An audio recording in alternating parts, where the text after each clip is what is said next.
And welcome back to Who Would Win. Today's Who Would Win comes to us from Trenton the Skeleton, who asked the question, who would have fight?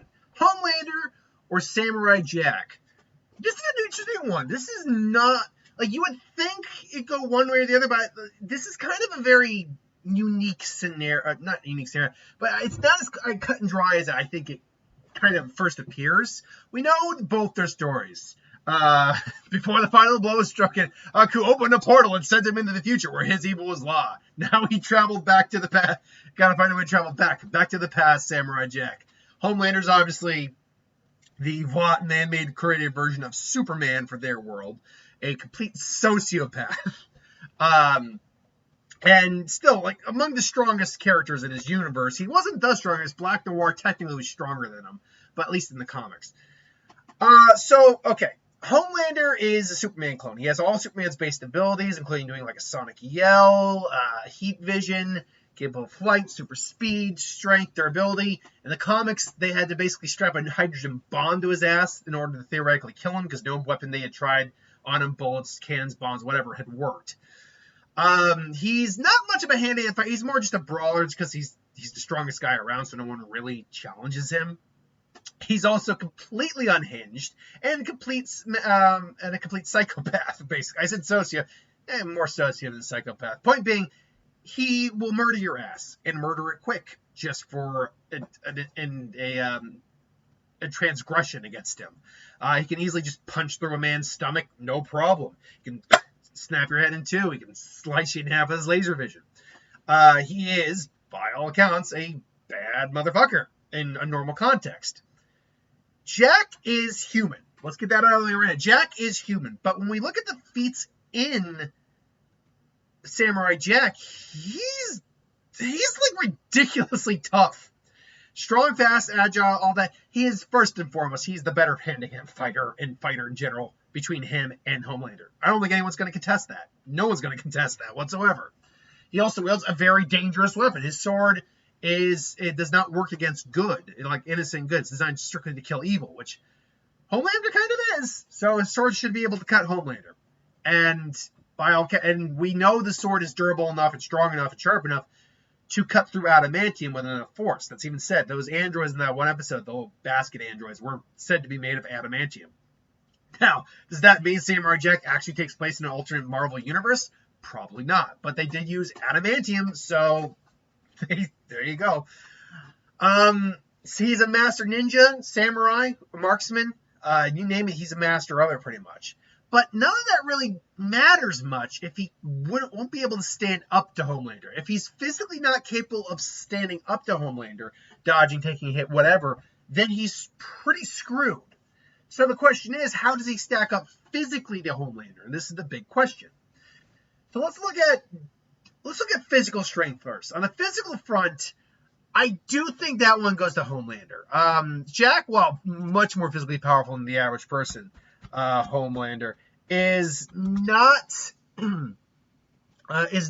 like a super powered individual. I think the strongest feat physically we've ever seen from Jack is when he did the training to learn how to jump good. He had a massive boulder on his back. Let's see now. Powers and abilities for Homelander. Where's Homelander's strength feats at? Abilities to demonstrate. He is a stand to be the strongest man in the world, according to John Vogelman. As a child, he broke a woman's spine with a hug. After he and Queen Maiden started robbing, he threw the first thief away in front of the air. He easily pushed open a door, barricaded scalp. Okay, that's hardly anything. Casually knocked off the store of a pressurized plane. He stated that he was unable to carry the hijacked plane to safety, suggesting he's unable to use his full strength in flight, requiring a solid surface to take full advantage of power. Another time, it might have been more plausible. It was more plausible and unexpected that big surprise as he dropped his guard. He was unable to test out the full weight of a falling bus. And he was later able to throw a baseball from New York to Boston, having previously thrown a football into a small plane with so much force the emergency landing was required. Let's see here. Seeing as he could first ever defeat, breakdown, knocks old boy. Sure. I mean, he's able to physically, I guess the best, there's not a lot of actually good strength feats, at least in the show for him. However, there are a couple things in the show, like he's able to physically overpower Queen Maeve and gouge out one of her eyes.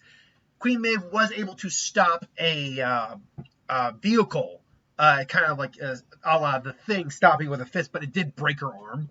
So he's strong enough to stop easily. We know in the comics he casually lifted a car full of people and dropped them. My guess is he is physically stronger than Jack, by probably a good margin. But what about speed, agility, and durability? Speed and agility kind of go together, so let's get that out of the way. This is actually straight out like speedster speed, moving speed. That's going to go to Homelander. Jack is just not capable of running at those speeds.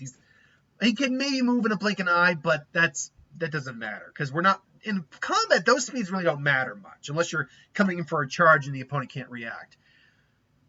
Reaction speed, though, is a different thing. Jack, we know, can move fast enough at relativistic light speeds. Homelander cannot. Homelander was able to save Butcher from a blast. The blast C4 bomb moves at a speed around 23 times faster than sound. But we know Jack can move at relativistic light speed. So I actually and we know he's blocked and dodged literal lasers before. Not to mention he can jump good, so he does have an imitation of flight, so he can fight in the air. So reaction time, I'd actually give it to Jack. Speed, that still goes to Homelander. I don't think anyone argues that. But now it's the big one. Durability. Could Jack actually survive Homelander, like actually going at him? Now, there's a couple feats we can look at for that. I think the one most people would go to is his fall from orbit. Now, keep in mind, Jack's fall from orbit, he could not survive re-entry into the planet's atmosphere. That was the suit taking the brunt of that damage. But he did land, and land hard, and hit terminal velocity. And he walked it off. Like, his clothes were dirty. He might have been sore afterwards, but he walked it off. The question then becomes, how durable ultimately is Homelander compared to Jack?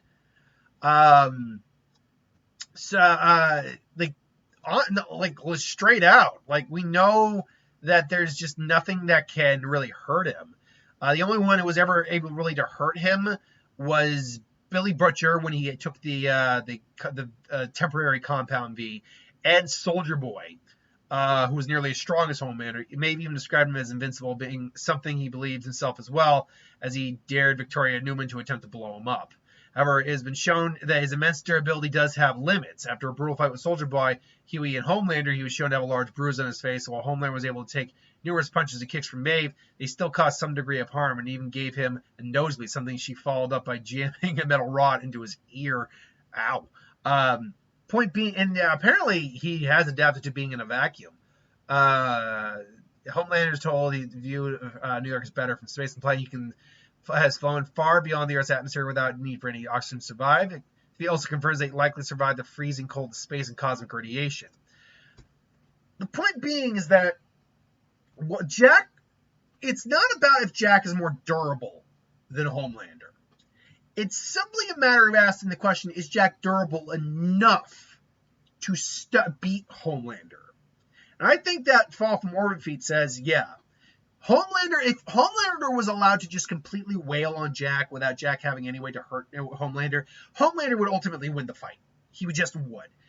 But Jack clearly has enough durability to actually take hits from Homelander and even dodge Homelander. And really, Jack has dealt with enough underhanded fighters, enough evil to know when someone's kind of beyond redemption. And Homelander's still up in the air if he's beyond redemption. I'd say he probably is, but who knows? More to the point, though, is that Jack, it's going to be kind of like, honestly, this fight's probably going to end very quick. Homelander's got to see him as a goody two-shoes, however Jack gets into his world. Jack's like, you are a monster. You are a monster. I'll give you one chance. Walk away now. You've got to be kidding me. Just like, yeah, shut up. And Jack blocks his heat and just redirects his heat. And actually, he gets hit with his own heat because, and he's looking. He just starts kind of like, you son of a Oh, it's like, oh, I'm gonna enjoy this. He kind of rushes at Jack, who is like, ugh, and Jack's barely able to dodge. Ugh. And he's like, you think, come on, you think you're a little pig stick and taking me on? Come on, free shot, buddy, free shot. And then Jack just maybe it doesn't fully cut him in, but it goes deep enough. He just looks at blood, just sees a really, like, his rib cage like barely stops it, and Jack says, "Your buddies," and his buddies says, "You are dead!" And he just comes at Jack, and Jack just has to dodge again. And maybe he's like starting to like crush Jack's skull. Like, I am going to kill you! It's about to blow us out, but Jack just like skewers him. It's like, and he just kind of like does the whole prey and just yells like, ah! Just slices him over, and just flays and just flings there and just drops. This because the sword could almost certainly kill Homelander, because Jack can swing with enough force. Homelander is not adamantium level durable. Let's get that out of the way. But he's very durable. But the sword almost certainly could cut Homelander.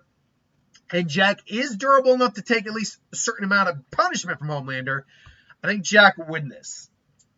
Now, there are plenty of scenarios where Homelander could come in real quick and just take Jack's head off if Jack's not careful. But Jack literally has the training, reflexes, and honed skills and durability, I think, to survive long enough to get the killing blow in on Homelander. And it would be a killing blow. I do not think Homelander makes it out of this fight alive. Or if he does, Jack basically has to take off his arms and take his legs off. And he's pretty much that with the Black Knight floating and saying, "You bastard, come back here!" So yeah, I think Jack would win. It'd either be a very quick fight, either on either side, or it's going to be a very drawn out fight, and Jack's going to be on his last legs, but ultimately get the win. Like, Jack's going to be taking a lot of beating. Maybe he's even missing an arm, kind of like what you saw in Death Bow with Afro. Maybe he's missing an arm. Maybe he's got like a gut wound. But he ultimately like prays and pray to whatever deity you want. Buddha, Jesus, Yahweh, Buddha. I don't give a damn. There's nothing they can't hear, because you know what? They don't exist, and so neither will you. And then Jack just and then takes him out.